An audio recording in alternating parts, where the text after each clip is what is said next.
Got the transmission out.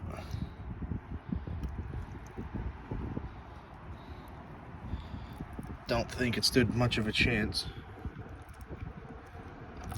It's not even connecting. But you see all the metal.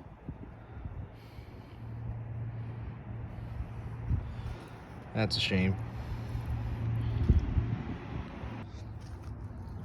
So there goes the old trans. We got the brand spanking new trans.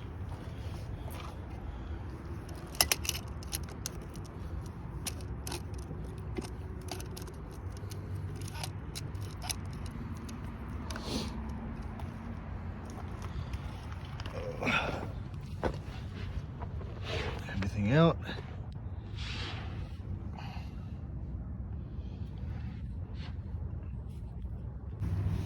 Just noticed in the other trans that the alignment pin was still stuck in that one, so that meant that the motor already had it in there, so that would have fought me going in. Something to look for. There's one on the bottom, one on the top. So the motor already has them, but when they pulled this old transmission out, they probably pulled it out of the engine.